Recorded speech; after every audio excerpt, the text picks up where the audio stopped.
কিভাবে মৃত্যুর ভয় মনে ধারণ করব। কবরে একটু বেশি বেশি করে যাবেন এবং মৃত্যু যন্ত্রণায় কাতর বা মৃত্যুর মুখে পতিত মানুষগুলোর পাশে থাকার চেষ্টা করবেন।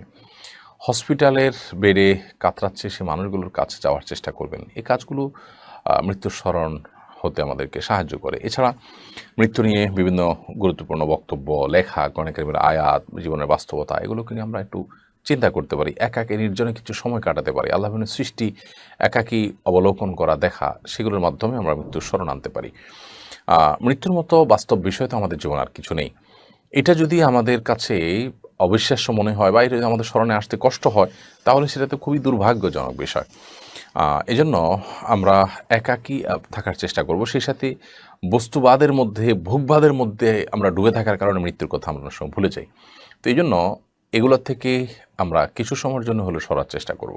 ইনশাআল্লাহ বিদিনিল্লাহ মৃত্যুর স্মরণ আসতে সাহায্য করবে। কোনো ছেলে যদি কোনো অবিবাহিত নারীর সাথে জেনা করে, তাহলে কি তাকে সেই নারীর স্বামীর কাছে ক্ষমা চাইতে হবে? ক্ষমা না নিলে কি বান্দার হক নষ্ট করার গুনাহ হবে? কোনো ব্যক্তি যদি বিবাহিত নারীর সাথে জেনা করে, তো এটা আল্লাহর জমিনে সবচাইতে জঘন্য অপরাধগুলোর একটি। এটার জন্য তিনি আল্লাহ তাআলার কাছে মাপ চাইবেন। মানুষের কাছে মাপ চাইতে গেলে সেটা নিশ্চয়ই হিতে বিপরীত হওয়ার আশঙ্কা অনেক জোরালো। অতএব আল্লাহর কাছে মাপ চাইবেন এবং খাঁটি তওবা করবেন এবং মাপ চাওয়াটা হবে সর্বোচ্চ লেভেলে মাপ চাওয়া। সারা জীবন এটার জন্য তার অনুতাপ কাজ করবে, অপরাধ বোধ তাকে তাড়িয়ে বেড়াবে। সেভাবে মাপ চাওয়া উচিত। টাকার বিনিময়ে রক্ত দান করার বিধান কি? রক্ত বা মানুষের শরীরের কোনো অংশ, কোনো কিছু বিক্রি করা জায়েজ নয়। বিধায় রক্ত এমনিতে দান করতে পারেন। শরীরের কোনো অঙ্গ প্রত্যঙ্গ কোনো মানুষের প্রয়োজন হলে আপনি এমনিতে দান করতে পারেন, কিন্তু বিক্রি করতে পারেন না।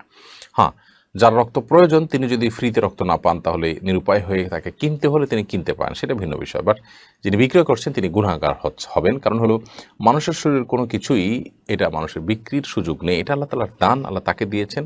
ই আমানত চান্দে রোজে নজদে মাসদার হাকিকাত মালিক হেয়ার শাই আল্লাহ। অর্থাৎ এই অঙ্গ প্রত্যঙ্গ এগুলো সব আল্লাহর তরফ থেকে আমাদের কাছে আমানত। মূলত এগুলো সবগুলোর মালিক আল্লাহ রাব্বুল আলামিন। বিধায় সেটি আমাদের মাথায় রাখতে হবে।